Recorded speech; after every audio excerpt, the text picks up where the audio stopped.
Welcome to A Friday Reads, where I talk about what I read, what I'm reading, what I hope to get to next. October is doing good, both in terms of reading, both in terms of my life just not stressing me out as much. Like, I'm way busier than I would like to be, and I'm still stressed about a lot of things, but it's not as bad as September. And like, I know that bar is on the floor, but we're clearing it. We're clearing the bar. So we're gonna talk about the books that I've read, what I plan to read next, and the kittens are playing, so if you hear anything, that's what's happening. The quality of the videos has been affected by the kittens. If this is your first video with me, I only have a ring light these days because that's all I can move in and out of the room easily. And the sound quality, although I still use my mic, you might have more excess background noise because they play in this room. And I'm not going to stop them from playing unless they destroy something. But the first book that I read this month is The Last Tale of the Flower Bride. And I already was thinking when this came out, I think in February or January, I can't remember, earlier this year, that if I read this book, it would be spooky season time. And I was right. And because it's gothic, fairy tale, darkness, and it even has like a creepy house. So I really liked that I picked it up. I don't think I loved it as much as the people who love it. There are people who love this book. I think for me, it was really good for what it was. I actually really liked its execution, but it fell into that kind of trap of it has two perspectives. The bridegroom and, not Indigo, Azure. And Azure's point of view was so much more captivating to me than the bridegroom.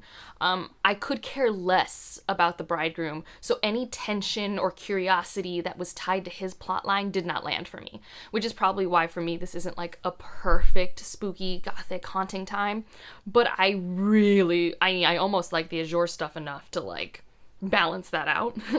So if you like gothic things but not have it overstay its welcome. Like for me, I was also excited because this is a short book. It's like 300 pages-ish, and I'm like, yes! So it was ideal, perfect length. I liked the audiobook. It had two narrators. Oh goodness, there's a noisy cat toy. Maybe they won't touch it again, and I won't have to remove the ball. There's always a chance. They don't always like the noisy cat toys. Anyways, moving on. I did really enjoy that book a little bit more than I expected, which was always nice. Like, I think I expected it to be a 4-star read for me, and that's about where it was. If I did quarter stars, maybe it's like a smidge above it, because it had elements that people hadn't talked about in their reviews, kind of like what I talked about in one of my recent videos. I think maybe the Finally Fall book tag or something, where like it had a spooky, like, not quite sentient, but maybe sentient house. It had dark fae energy. Like, it just had stuff on top of the gothic nature that I wasn't anticipating that are definitely in my buzzwords for this type of book this time of year. So yeah, that was really fun. The next one that I finished, I think it was the next one I finished. I don't have a list in front of me. I used to like have lists because I would be reasonable. Maybe I've only finished 3 books this month, and I'm just making things up. But we're going to talk about Fool's Assassin, the first book in the Fitz and the Fool. Oh my god. What a book. What a book. So, ever since Live Ships, I've been listening to the audiobooks of Realm of the Elderling because Tawny Man was too much work for me, even though I like the 3rd book immensely. And then Wilde's fine. It's a perfectly fine, average series that I needed the audiobooks to help me get through some of the repetitive moments. And so I was expecting to do the audiobooks again for Fitz and the Fool. I was ready. I like the audiobooks. I also had, I could only get the ebooks through Libby, as in a Libby book, like not a Kindle book, which means I can only read them on my iPad or my phone, which is my least favorite way to read. Last time I had to do that was with Catalyst Gate. I don't enjoy it because it doesn't have a very good predictive way of telling me how much time I have left based off my reading speed. It kind of does, but it's not very good or consistent. And it doesn't have, like, I don't know.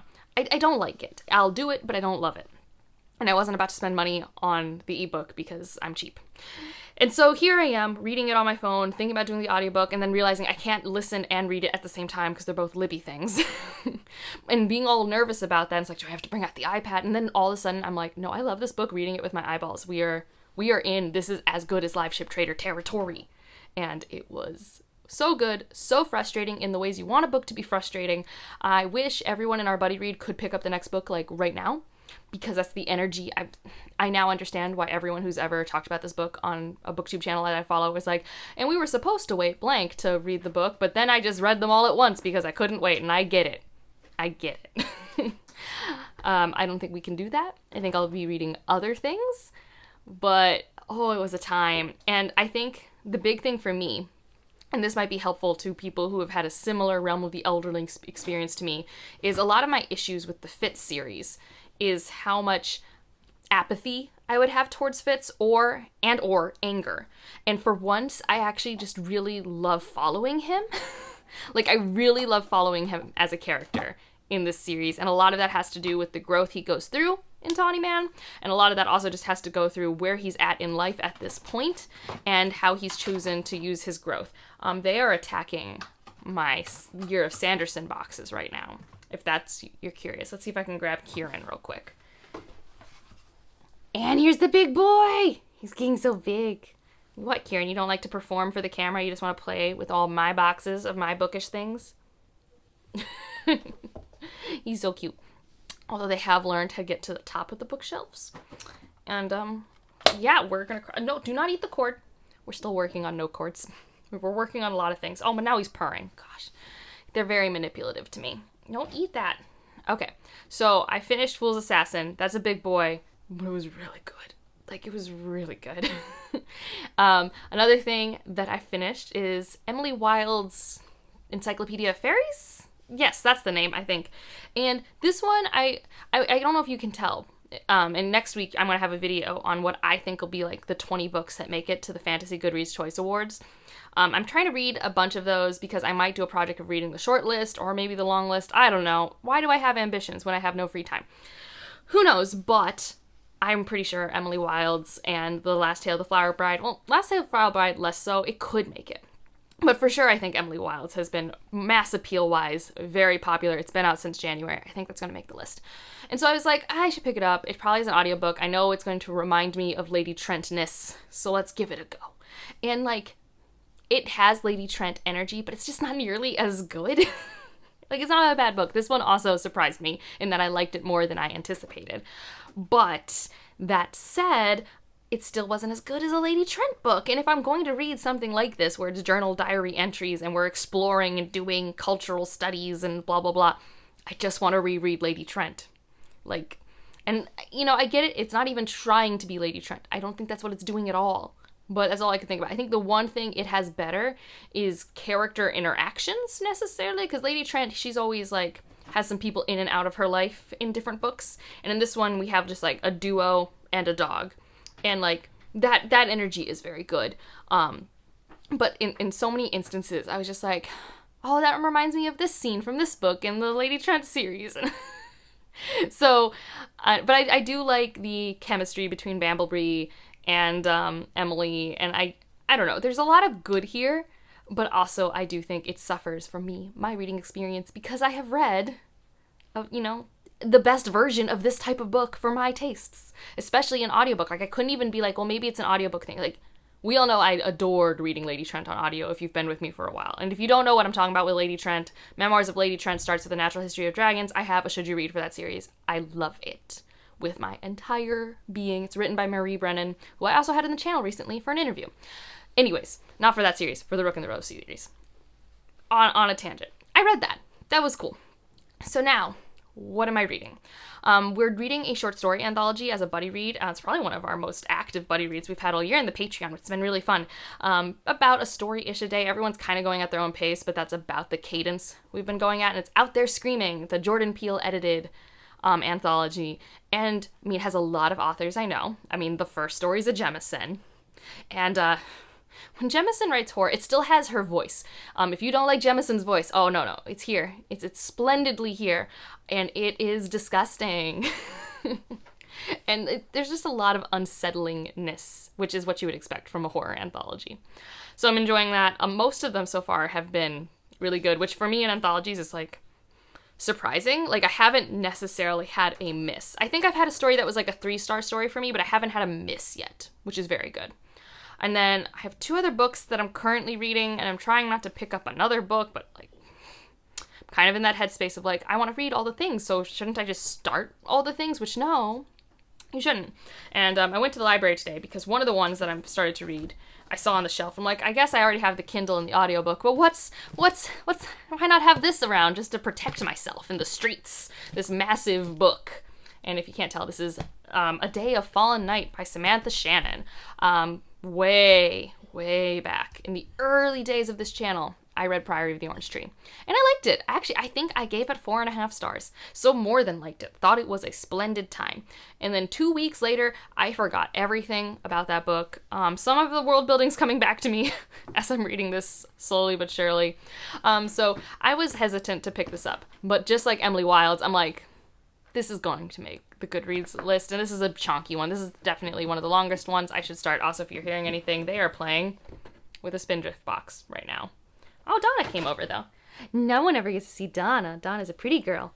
Yes, you are. Yes, you are. Oh, she's going to attack me. She loves to climb. Climbing is her passion. So if you hear a box, though, this is their favorite toy right now.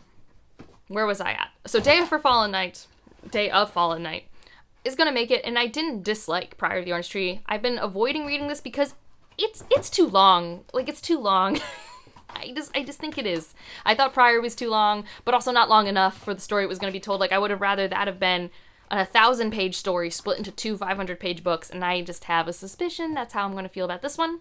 And so it's kind of one of those, in a year where I was trying to avoid 3.5-star experiences, it's like, especially an 800-page 3.5-star experience. But so far, I'm listening to the audiobook, and I'm like, I think I'm on chapter 13-ish? Where is that in this book? Where do we think that is? I was past this point, so I'm at least past 100 pages. I'm about this far. And I started yesterday. Because that is the one thing I remember from reading Priory, is it was quick. It was a very easy, digestible, but also still descriptive writing style. Like, it was more than just serviceable. And then there was a lot of familiarity. There's a lot of tropes that are familiar, but it does, like, a different spin on them. Like, it's very female-centric. So it's, like, a lot of classic fantasy tropes, but a different lens. And I do appreciate it for that. So we'll see how this goes. I am wondering what the stakes are going to be for me. I think the point is I'm going to have stakes with individual characters, and there will be this overarching meta plot that I am supposed to care about. But, like, this is a prequel to a book that was about fighting a returning big bad, and this is, I think, 300 to 500 years before that, and I don't know if the big bad is coming back again. Like, I can't remember, world-building-wise, what should be happening here in the meta plot, so I'm hoping the individual character stories pull me in. My physical read, my main one, is the new Sanderson book. I think it's called The Sunlit Man. I'm very not far into this book. I don't have opinions. I've read casually a couple chapters of it. I don't know who this person is. No one tell me. I'm sure I've met them somewhere in the Cosmere. I know bits about this planet. I am excited. I think what I realized reading all 4 of these stories in the Secret Project, and I'll have a video on all the Secret Projects eventually, I'll do that. It's like, Sanderson's been writing a type of character lately that I'm just not vibing with. Like, this main character is not the same as the Nightmare Painter, and is not quite the same as the main character in The Wizard's Guide, but all 3 of those characters could be cousins in terms of, like, the way that they, play down themselves, the struggles that they're dealing with, the way their internal thoughts work, like the pattern and cadence of their internal thoughts, and I'm not vibing with it. And I don't know why, because this is the first time I've ever noticed having this type of problem with Sanderson character work, and it's been in these projects that I've seen it. And, like, he's had these types of characters in other works before, but maybe it's just having read so many of them in 1 year and it not being a thing I vibe with. Like, they're not bad, but they just take forever to grow on me. And I can just already tell with this one. Just, like, a lot of self-deprecating humor. There's a lot of woe is me-is, or there's a lot of, like, pointless rules, things potentially that you don't necessarily have to follow, but you're punishing yourself. Like, a lot of self-punishment and self-deprecation that I'm just not vibing with these days. And I don't think that's a thing that came across as strongly when I first started reading Sanderson, so that's, like, a weird thing I need to, like, unpack in my head. But, Cosmere-wise, very excited, because this is apparently, like, the geeky book for Cosmere fans. So, I'm excited to actually, like, have, like, sit down, sink into it time. But we've been busy because I've been watching Doctor Who, David Tennant style, because David Tennant's coming back for a special episode soon, and Ryan had never seen Doctor Who. I love the 10th Doctor with a passion. And so we're watching all of the 10th Doctor stuff so he can be caught up for the special episode, which also has Donna, which is amazing. Ryan doesn't even know who Donna is, and he named his cat Donna. Little does he know. So we've been doing that. We've been watching older movies, which has been fun. Like, we watched Psycho. We watched the 1970s version of Murder on the Orient Express. So that's been part of our weekends as well. So not too much weekend reading time, but I did on a Monday. I had the entire day off, and all I wanted to do was read Fool's Assassin, so that's all I did, and it was glorious. I haven't gotten to use free time like that in so long. So, talked about what I'm reading, what I've read. What am I getting to next? Well, while I was at the library, I also saw Hellbent by Leigh Bardugo, which I have the audio and ebook for as well. And I mean, it's October. I would like to read some of my spooky October reads, so I could also have My Heart is a Chainsaw right here. I also have Vampires of El Norte, which I'm kind of trying to be patient and wait for the audiobook hold, because like I just feel like that's going to be part of what delivers it, just like with the Hacienda, but I might just also dive into that. I don't know. So those are like kind of some of the spookier books, and this one is like double dipping because it's spooky adjacent and it's going to be on the Goodreads Choice Awards list. Pretty sure. I mean, I don't know. I'm just guessing. I'm pretty sure. So let me know what you're doing, reading, watching, playing, whatever is in your life right now. If you just want to leave an emoji to let me know you're here. Oh, I don't know. Fairy. There's been a lot of fairies in the books I've been reading lately, so like mystical fairy emoji, I'm pretty sure we have those. And otherwise, like if you liked it, subscribe if you want to, and I'll see you in the next one. Bye.